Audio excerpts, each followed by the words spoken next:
दोस्तों हमारे पास ये एक बाइक आई है। इसके अंदर प्रॉब्लम ये आ रही है कि ये बाइक थोड़ी देर चलती है, चलने के बाद ये गर्म होकर बंद हो जाती है। फिर इसको थोड़ी देर बंद करें, बंद करने के बाद इसको थोड़ा सा ठंडा करें, फिर इसको स्टार्ट करते हैं तो ये स्टार्ट हो जाती है और थोड़ी देर चलने के बाद फिर ये बंद हो जाती है। इसके अंदर प्रॉब्लम ये आ रही है कि इंजन बहुत ज़्यादा हीट अप कर रहा है। तो हम इसको चेक करेंगे कि ये किस वजह से प्रॉब्लम कर रहा है। दोस्तों जब ये बाइक हमारे पास आई तो कस्टमर ने हमें सिर्फ ये बताया है कि इसकी हेड के अंदर बहुत ज़्यादा आवाज़ आ रही है, इस आवाज़ को हमें ठीक करके दें। तो हेड की आवाज़ जैसे ही हमने चेक की तो उसकी टाइमिंग चैन और कोटें वगैरह सारी ख़त्म हो चुकी थी, जो कि हमने चेंज की। चेंज करने के बाद जैसे ही बाइक को हमने स्टार्ट किया, स्टार्ट करने के बाद इसका ऑयल चेक किया तो इंजन से हेड की तरफ ऑयल नहीं आ रहा था। और उसके बाद हमने कस्टमर से पूछा कि आपकी बाइक जो है वो बंद हो रही है कि नहीं हो रही। तो कस्टमर ने हमें बताया कि थोड़ी देर चलने के बाद हीट अप होके बंद हो जाती है। तो इतनी डिटेल आपको बताने का मकसद ये है कि आप जब भी किसी मैकेनिक के पास जाएं तो उसको मेन प्रॉब्लम बताएं कि ये मेन प्रॉब्लम है। अभी इस कस्टमर ने हमें सिर्फ इसकी आवाज़ के बारे में बताया था, उसने हमें ये नहीं बताया था कि बाइक गर्म होकर बंद हो रही है, जिसकी वजह से एक काम तो हमने कर दिया, लेकिन दूसरा काम जो मेन इसका काम है, तो दूसरा काम जो इसका मेन काम है वो बाकी रह गए हैं। तो अगर हमें वो पहले बताता तो पहले हमने इसका ये इशू हल करना था। हो सकता है इसके टाइमिंग चैन वगैरह हमें चेंज ना करनी पड़ती, ज़्यादा से ज़्यादा इसकी गोटें वगैरह जो ख़राब थी वो हम चेंज कर देते।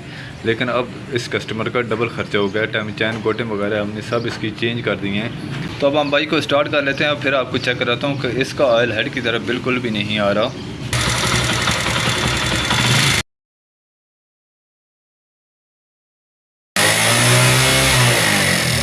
तो दोस्तों ये देखें, हमने इसका ये पूरा नट खोल दिया, लेकिन इसके बावजूद इसका ऑयल यहाँ से नहीं आ रहा और यहाँ टैपर तक भी इसका ऑयल नहीं आ रहा है। अभी हमने इसका टाइमिंग चैन और ऑयल गोटे वगैरह सब चेंज किए, लेकिन उसके बावजूद ये आवाज़ कर रहा है। आवाज़ करने की वजह यह है कि यहाँ ऊपर की तरफ ऑयल ही नहीं आ रहा। जब इसको ऑयल मिलेगा तो ये आवाज़ खुद ब खुद ख़त्म हो जाएगी।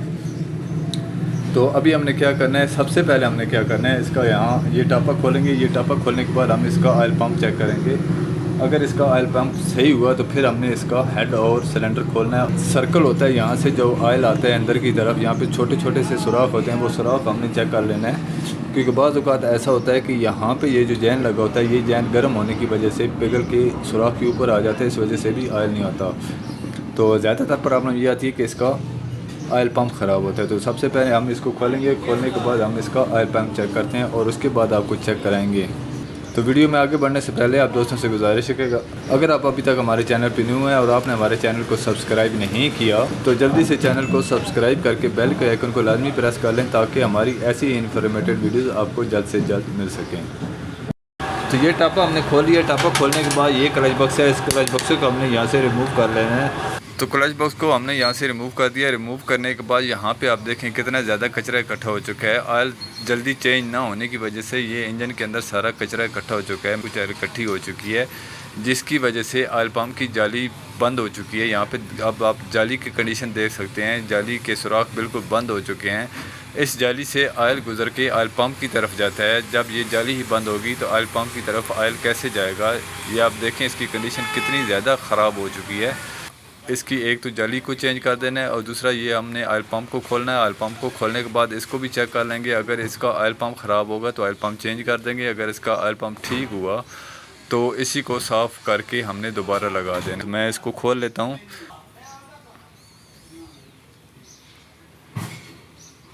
जी तो यहाँ पे आप ऑयल पंप की कंडीशन देखें। ऑयल पंप की कंडीशन बिल्कुल ठीक है, इसके अंदर कोई कचरा वगैरह नहीं है, थोड़ा बहुत है, लेकिन हम इसको धो के मट्टी के तेल या पेट्रोल के साथ हम इसको धोने के बाद हम इसको दोबारा एडजस्ट कर देंगे। लेकिन यहाँ अंदर की तरफ आप देखें तो यहाँ पे बहुत ज़्यादा कचरा है और इस कचरे को हमने यहाँ से साफ़ कर लेना है। साफ़ करने के बाद ऑयल पंप को दोबारा लगा देंगे और इस जाली हम नई लगा देंगे।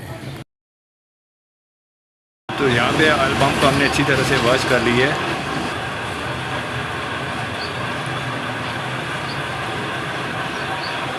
इंजन को भी हमने अच्छी तरह से वॉश कर लिया। आप देख सकते हैं सारा इंजन हमने अच्छी तरह से वॉश कर लिया है। तो अब हम चलेंगे इसकी फिटिंग की तरफ। तो ऑयल पंप इसको नया लगा हुआ है, इसको चेंज करने की ज़रूरत नहीं है, इसको दोबारा इसके अंदर एडजस्ट करेंगे।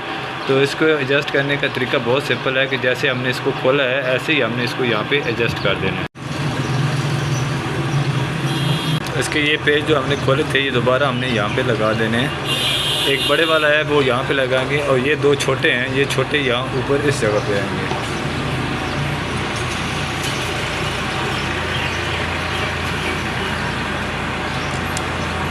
तो यहाँ पे ऑयल पम्प का कोई मसला नहीं था। ऑयल पम्प को हमने ऐसे ही साफ़ कर दिया था ताकि इसके अंदर कोई कचरा वगैरह है तो वो साफ़ हो जाए। मेरे हिसाब से इसके अंदर जो प्रॉब्लम आ रहा था वो इसकी ऑयल वाली जाली का प्रॉब्लम था। ऑयल वाली जाली बहुत गंदी हो चुकी थी जिसकी वजह से ऑयल ऊपर सर्कल नहीं कर रहा था। इसको फिट करके फिर चेक करेंगे कि इसका ऑयल पम्प काम कर रहा है कि नहीं काम कर रहा। और ये देखें, ये नई जाली बिल्कुल क्लीन है। इसके सुराख आप देखें, इसके अंदर छोटे छोटे से सुराख होते हैं, जाली से ऑयल अंदर की तरफ हो जाता है। तो इसको हमने यहाँ पे इस जगह पे एडजस्ट कर देना है। अब यहाँ से जितना भी ऑयल अंदर की तरफ जाएगा, ऊपर की तरफ जाएगा, ये सारा इस जाली से होके जाएगा और उसके अंदर इंजन के अंदर जो भी कचरा होगा वो यहाँ नीचे की तरफ रह जाएगा। तो इस जाली का ख़ास ख्याल रखना चाहिए कि ये जाली बिल्कुल साफ़ होनी चाहिए। तो यहाँ तक हमारा काम कंप्लीट हो चुका है। इसके बाद हमने इसका क्लच बॉक्स वगैरह जैसे ही उतारा है ऐसे हम इसकी फ़िटिंग कर देंगे। फ़िटिंग करने के बाद आपको चेक कराता हूँ। तो टॉपअप वगैरह हमने सारा एडजस्ट कर दिया है और इसके अंदर इंजन ऑयल वगैरह भी हमने डाल दिया है। अब हम इसको स्टार्ट करेंगे। स्टार्ट करके इसको चेक करेंगे। चेक करने के बाद बाकी फ़िटिंग इसकी कर लेंगे। तो सबसे पहले मैं इसको चेक कर लेता हूँ।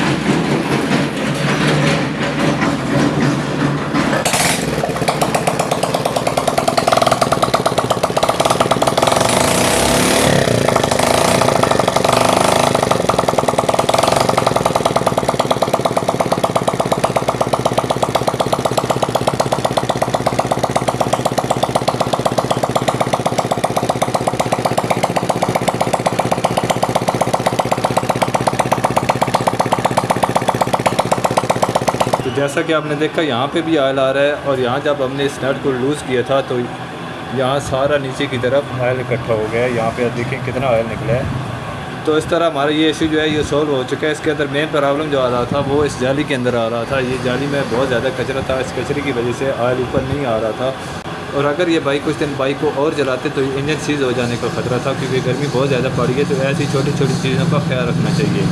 तो मैं उम्मीद करता हूँ हमारी आज की वीडियो आपको पसंद आई होगी। मज़ीद अच्छी वीडियो के लिए जुड़े रहे हमारे साथ। शुक्रिया। अल्लाह हाफ़िज़।